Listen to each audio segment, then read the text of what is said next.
Des amis effectivement de mon père qui sont morts, assassinés, des connus, des moins connus, et puis des civils aussi, des fois, enfin là on parle d'une partie visible de la société, mais beaucoup de civils qui ont perdu la vie, d'ailleurs ce que raconte Papicha, et tu vis avec ça quand tu sais que c'est ton héritage. Moi ils ont pas opté pour l'option on se tait, on dit rien, et c'est un tabou, au contraire ils m'en ont parlé tout le temps, et j'étais hyper au courant d'où je venais, et bah tu le portes comme un sac à dos quoi, et tu sais d'où tu viens. Et... Se mettre à la place d'une autre finalement, c'est bien ce que tu fais en ce moment sur les plateaux de cinéma tout le temps. C'est ça. Comment est-ce qu'on arrive à trouver sa place dans la vie quand on est tout le temps à la place d'une autre? Ouais. Non mais heureusement, je me perds pas dans mes rôles, j'ai des gens autour de moi, ma famille, mes amis. Quand je rentre le soir, c'est dur quand on part en tournage loin, 2 mois, 3 mois, et qu'on revient et on perd un peu ses habitudes, ses repères, et il y a toujours un petit temps, moi je dis une petite dépression de genre 2 semaines. Comme un baby blues en fait. Ouais, un petit baby blues quand même, parce que tu quittes quelqu'un et que... Mais non, mais heureusement, c'est un métier. Mais ce que je veux dire par là, c'est trouver sa place dans la vie. Quand on passe de... tu rêves de faire ce métier et tout d'un coup, tout le monde rêve de travailler avec toi. Comment ça se passe pour trouver sa place dans la famille, dans les amis, dans l'équilibre, dans la vraie vie? T'es gentil, pas tout le monde rêve de travailler avec moi, mais c'est vrai que le passage à en faire un rêve et en faire un métier concrètement... mais il y a du travail, du coup la transition elle se fait pas du jour au lendemain. En plus toi, on se connaît, donc tu sais que ça a pas été non, c'était facile, du travail. C'est beaucoup de travail, c'est des années, donc le temps que déjà les gens autour de moi sachent que je veux faire ce métier, puis qu'ils en aient envie aussi pour moi, pour que je sois heureuse, et que ça arrive finalement, ça veut dire que tu vois autour de moi ça va. Oui, c'est peut-être bizarre pour certains, il y a peut-être des amitiés qui se font, qui se défont, des gens qu'on rencontre, des chemins qui... voilà, mais voilà, la base solide autour de moi, elle est toujours la même, et la place, elle est là, elle est à cet endroit. Tu es né en 1992 à Alger, ton père est journaliste à la télévision algérienne et ta mère professeure de violon. C'était quoi le rapport à la culture, à la musique, à la maison ? C'était un rapport omniprésent, j'ai envie de dire, parce que la musique était là, parce que ma mère était prof de musique, mon père était journaliste de télévision, donc hyper dans l'actu, et donc il y avait un vrai mix de culture, d'art et de politique et d'actualité. Et c'était tout le temps comme ça, j'étais élevée comme ça, avec une conscience politique et un goût pour la culture qui m'ont transmis. Ton enfance a été imprégnée par les idéaux de la révolution algérienne, et ton père a d'ailleurs été menacé de mort en 94. Tu as 2 ans quand ta famille décide de quitter l'Algérie pour venir en France. Je le rappelle, donc ton père journaliste à la télévision algérienne, et c'était une époque où il y a eu la décennie noire, où toutes les voix qui s'élevaient en Algérie étaient menacées. J'imagine que ton père a dû perdre des amis, que c'était... Enfin, on a tous de cette période des histoires comme ça dans les familles. Comment est-ce que toi, enfant, t'as vécu ça, même si t'avais pas du tout l'âge de t'en souvenir? Est-ce que ça a marqué quelque chose dans la famille? Ouais, ça a marqué quelque chose dans la famille, évidemment, parce que mon père, ça a été le seul de ses 10 frères et sœurs à être partis. Ma mère, pareil, la première à être partie, et ils avaient pas envie de partir, en fait. Ils étaient bien où ils étaient, donc moi, j'ai pas de souvenirs concrets, mais j'ai beaucoup d'histoires tu vois, de ce qu'on m'a raconté, des amis effectivement de mon père qui sont morts, assassinés, des connus, des moins connus, et puis des civils aussi, des fois, enfin là on parle d'une partie visible de la société, mais beaucoup de civils qui ont perdu la vie, d'ailleurs ce que raconte Papicha, et tu vis avec ça quand tu sais que c'est ton héritage, et que, enfin moi ils ont pas opté pour l'option on se tait, on dit rien, et c'est un tabou, au contraire ils m'en ont parlé tout le temps, et j'étais hyper au courant d'où je venais, et bah tu le portes comme un sac à dos quoi, et tu sais d'où tu viens. Et c'est quoi ton rapport aujourd'hui avec l'Algérie? J'aime ce pays pour toute la beauté, tout l'héritage, toute l'histoire, parce que pour ceux qui sont jamais à Alger, je les invite à y aller, parce qu'il y a une âme, il y a vraiment quelque chose qui se passe. Après, je suis plus énervée, un peu en colère sur d'autres points, sur la situation politique, sur la place des artistes. Il y a plein de choses qui me dérangent encore, mais voilà, je suis un peu entre deux. Ta famille et toi, ensuite, vous arrivez à Aubervilliers, dans le 93. Et là, vous devez tout reconstruire. Et seulement 2 ans après, vous partez en Allemagne parce que ton père y a trouvé un poste de journaliste sur une chaîne arabe. Tu y passes 1 an et tu reviens en France. Quand tu reviens en France, tu dis c'est chez moi. Oui, parce que bah déjà c'était, même si j'ai pas beaucoup de souvenirs, mais je me souviens quand même de ma première maternelle, crèche, je sais plus, des premiers copains que je me fais en France, arriver à l'école et tout. Déjà il y a un espèce de déracinement inconscient, mais quand même où j'arrive dans un autre monde. Moi à l'époque je parle arabe et français. Ensuite on me demande d'aller en Allemagne et j'apprends à parler l'allemand, j'oublie le français et quand je reviens je dois réapprendre à oublier l'allemand, réapprendre à parler français. Enfin c'était quand même pas facile en fait ces années-là. Et quand on revient en France, bah quand même il y a beaucoup plus de copains, même s'il n'y a pas encore la famille qui nous a rejoints après, mais à ce moment-là il y a quand même plus de copains, plus de solidarité et dans un quartier comme Aubervilliers, bah plus d'Algériens et donc on se sent un peu à la maison. Et à l'école, t'étais plutôt une bonne élève? À ce moment-là, ouais. Paraît que tu travaillais bien, appliqué, dingue de théâtre. Après ton bac, et c'est là à ce moment-là qu'on se rend compte, tu fais une licence d'art des spectacles avant d'être admis au Théâtre National de Strasbourg. Pour toi, est-ce que c'était important d'avoir un cursus académique? Ouais, c'était important. De toute façon, j'avais pas le choix avec mes parents. Il fallait que je sois admise dans une grande école, un grand nom, une grande institution, un truc dur, tu vois, un truc compliqué à avoir. Eux, ça les rassurait, me dire bon, c'est bon, de se dire que ma fille, elle est entre de bonnes mains. Ils pouvaient lâcher le truc. Ouais, il fallait que je passe par cette case. Et puis bon, tant mieux, parce que ça m'a servi. C'est quoi pour toi l'excellence? Est-ce que je sais pas si ça existe vraiment, ça dépend du point de vue. Moi je trouve des actrices excellentes et d'autres non. Je sais pas, je saurais pas répondre à cette question. Je pense que si on est épanoui et que nous ça nous fait du bien et qu'on est fiers de nous, c'est déjà pas mal. Et qu'est-ce qu'on apprend en fait au Théâtre National? À Strasbourg, qu'est-ce qu'on apprend? Il faut savoir qu'il y a plusieurs écoles nationales en France. Il y a le Conservatoire, le Théâtre National de Strasbourg, le TNB, celui de Bretagne. Et c'est des parcours un peu différents. À Strasbourg, c'est plus du théâtre moderne, c'est plus du théâtre des pays de l'Est et des intervenants encore vivants. Là où au Conservatoire, c'est plus conservateur et c'est du théâtre classique, plus du Molière, du Racine, des Alexandrins. Voilà, c'est 2 écoles. Qu'est-ce qui te manque dans ce théâtre-là par rapport à ta vie aujourd'hui d'actrice de cinéma? Qu'est-ce qui me manque, tu dis? Le contact de la scène? Ouais, ça me manque, mais j'ai la chance d'y retourner l'année prochaine avec Pascal Rambert au Bouffe du Nord. Et je suis contente que ça prenne ce chemin-là, parce que oui, effectivement, le cinéma, il y a un espèce de truc où ça te happe et t'as l'impression d'être prise dans un tourbillon. Alors c'est génial parce que c'est hyper excitant, il y a beaucoup d'adrénaline et tout, mais quand le théâtre, c'est le théâtre, quoi. C'est mon premier amour et... Tu vis de ta passion maintenant? Ouais, Dieu merci, ouais, c'est vrai. Est-ce que tu te dis, voilà, c'est quelque chose qui était programmé ou c'est quelque chose de totalement inattendu? J'ai tout fait pour que ce soit programmé. Ouais. C'est pour ça que je me reconnais dans ces paroles. C'est un plan. Ouais, c'est ça. C'est un plan qu'on met en place et qu'on espère que ça aboutisse, mais on n'est pas sûr. Évidemment, on en a envie, très très très très envie, mais tant mieux que ça arrive. Et après, il y a plein de risques et les risques, faut les prendre et se lancer. Et quand il dit ma passion deviendra mon pain, c'est au futur, tu vois. Il dit pas c'est devenu, c'est à ce moment-là quand tu dis ma passion deviendra mon pain. J'espère. C'est à quel moment que tu as commencé à élaborer un plan, Lina Caudry? Le plan Caudry. Le plan Caudry, ça a commencé très concrètement, ça a commencé après le lycée. Après mon bac, parce que je suis allée faire d'autres trucs et je gagnais ma vie un peu avec des petits boulots et je me suis dit mais je vais pas faire ça toute ma vie, c'est pas possible. Il faut que je vive de ma passion. Et là il y a un plan qui a commencé à se mettre en place, très simple, de déjà prendre des cours de théâtre, s'inscrire à la fac, passer des concours, mais voilà, c'est étape par étape, passer des castings, trouver un agent, essayer de mettre un plan en place pour que ça marche. Est-ce qu'il y a des valeurs à respecter pour ne pas se perdre? J'espère.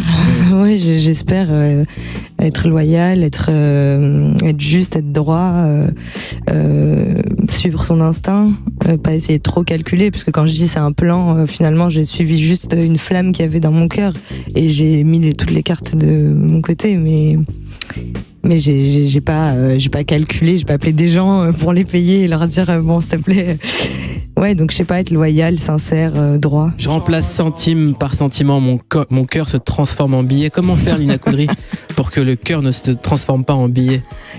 Comment faire les bons choix. Je pense que faut pas.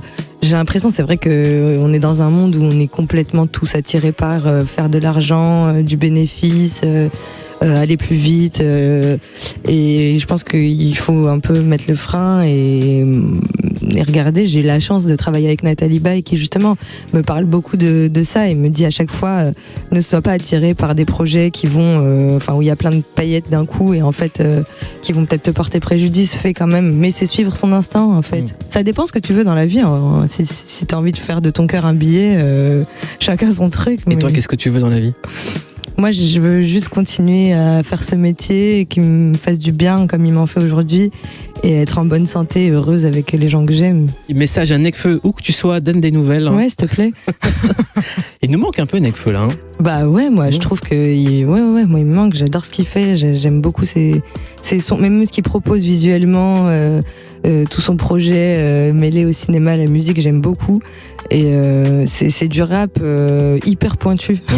C'est du rap intello, tu vois. Et non, en plus il emmène Vanessa Paradis là sur un son indémodable. C'est ce qu'on disait en off, ça se démode pas. Elle a quoi comme place dans ta vie, la musique, Lina Coudry? Une grande place. Une grande place, je sais pas. Bah si, je sais pourquoi, parce que ma mère est prof de musique, mais on n'écoute pas du tout les mêmes sons.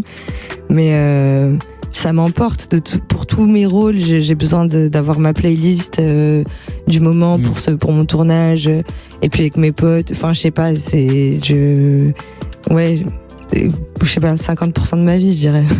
Vanessa Paradis, il y a choisi par Lina Coudry. Pourquoi ce morceau, Lina Coudry? C'est un morceau que j'avais découvert quand on était au lycée, je crois, il me semble, ouais, au lycée, oui. Et je sais pas, il me faisait du bien, il me donnait, envie de chanter, de danser, de me prendre pour Vanessa Paradis, de parler comme ça. Comment ça va, Vanessa Paradis? Vous êtes au micro d'Augustin Trapenard. Ça va bien, merci. Est-ce que vous pensez que l'étoile est une mer qui se reflète dans l'étoile de mer? L'étoile est une mer bleue sur Europe 1. Merci. C'était Augustin Trapenard et Vanessa Paradis.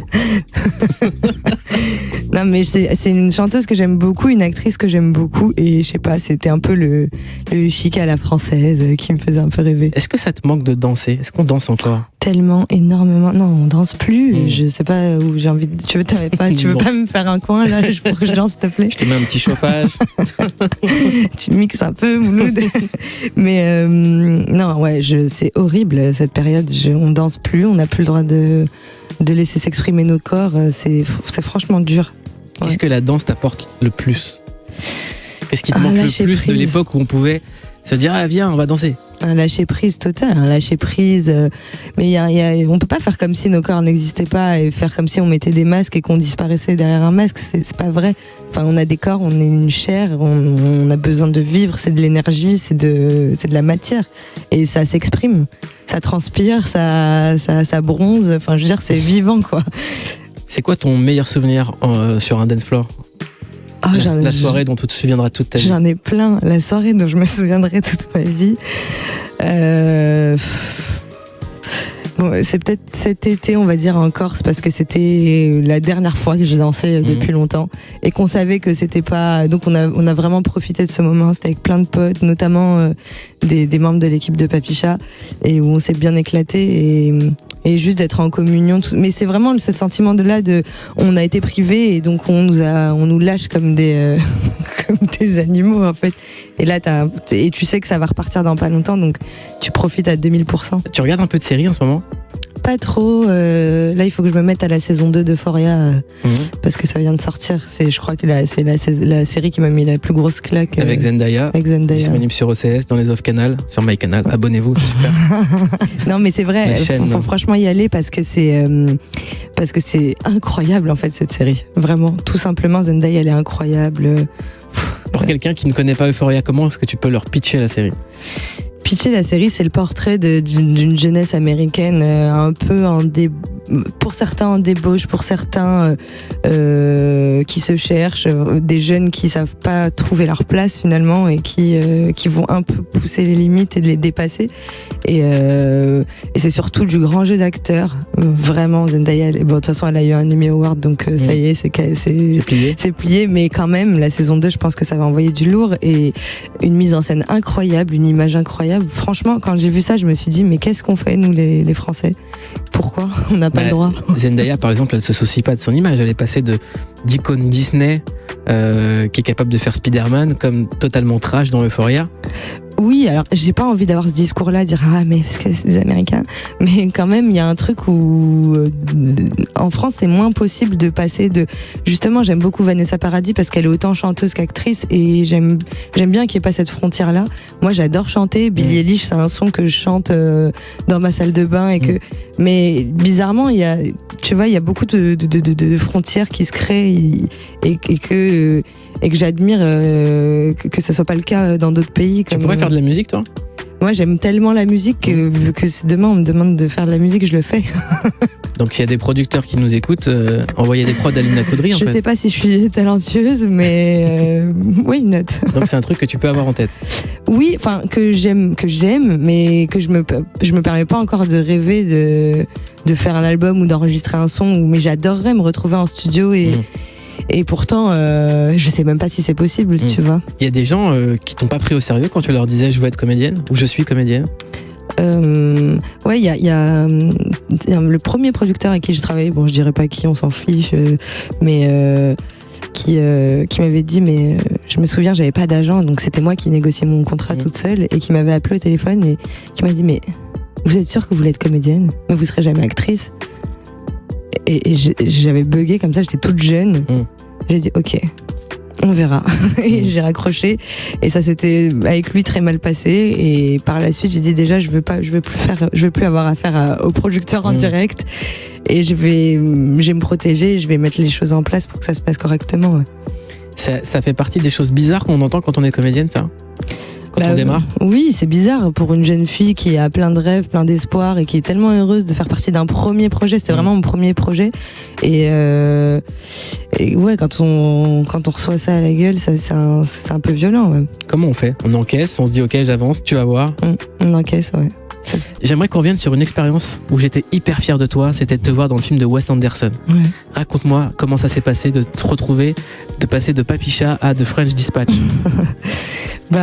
C'est vrai que c'était incroyable, c'est une expérience dingue et je suis hyper fière de faire partie de ce film, mais en même temps c'est des gens, j'ai eu l'occasion de croiser des monuments du cinéma, que ce soit à la technique comme Milena Canonero qui est une chef costumière qui a 4 Oscars, qui a bossé sur Shining, sur Le Parrain, et Frances McDormand, Bill Murray.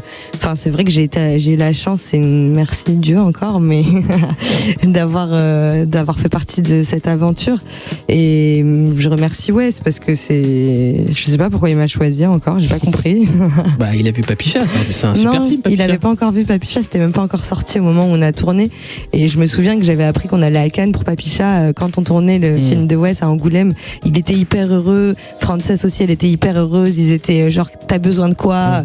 Frances, elle me disait, bon, si t'as besoin d'une robe, tu me dis, pas de problème et tout. Et non, j'ai passé un casting en fait, ça s'est fait naturellement. J'ai passé un casting puis un deuxième et je l'ai rencontré. Et t'as dit Wes Wesh? Je l'ai dit, ouais. Non, je rigole. J'étais sûr que t'allais faire cette blague. Non, par contre, je l'ai envoyé, il y a un montage photo où il y a sa tête et il y a genre un mec en survêt Lacoste et il y a écrit Wesh, vraiment. Oui, voilà, c'est ça. Tu l'as déjà vu ce truc? Et je lui ai envoyé, ouais, il l'a déjà vu. Et raconte-moi Bill Murray, t'as eu un échange avec Bill Murray ou c'est juste... Ouais, non, Bill, on a passé beaucoup de temps ensemble parce qu'il était là pendant toute la période où j'étais à Angoulême et inviter Bill Murray partout où vous pouvez l'inviter tellement il est drôle, tellement il est gentil. Parce que c'est pas une légende, ça reste l'homme le plus drôle du monde en vrai, on est d'accord? Ouais, c'est l'homme le plus drôle du monde en vrai, mais surtout il est d'une gentillesse, mais il a envie que tout se passe bien autour de lui, que tout soit rire, joie, bonne humeur et que même quand il travaille travail, et même s'il est hyper sérieux et que c'est un grand acteur et qu'il sait se concentrer, il a quand même ce truc où, par exemple, les jours off où il bossait pas lui et nous on tournait, il venait sur le plateau pour nous filer des petits carrés de chocolat. C'est rien, c'est marrant, mais c'est juste il avait envie que ça se passe bien et de nous décrocher un petit sourire. Et Lina Coudry, c'est quoi ton moment Bill Murray que tu n'oublieras jamais? Mon moment Bill Murray que j'oublierai jamais, il y en a plein en plus, mais c'est ce gimmick qui revenait tout le temps et qui, en fait, il met son enceinte sur le bord de sa fenêtre pour faire danser les gens à l'extérieur. Et dès qu'il entend des pas, tu vois, il met sa tête et si tu danses pas, il se met à danser, il veut te faire danser. Là, comme ça a l'air un peu abstrait, mais à vivre, de voir Bill Murray à une fenêtre avec une enceinte à l'extérieur en train de danser à fond et d'attendre que tu lui rendes l'appareil, c'est tout le temps comme ça. Il traîne tout le temps avec son enceinte, c'est mettre l'ambiance. Ouais, c'est un grand sourire, ce mec. Qu'est-ce qu'on peut te souhaiter pour 2022, Lina Coudry? La santé et le bonheur. Et je te souhaite la santé et le bonheur ainsi qu'à tous tes amis et à ceux que tu aimes. Merci Mouloud, pareil. Et merci, et je vous souhaite une excellente soirée sur Europe 1. On se retrouve demain à 20h dans Verveine Underground.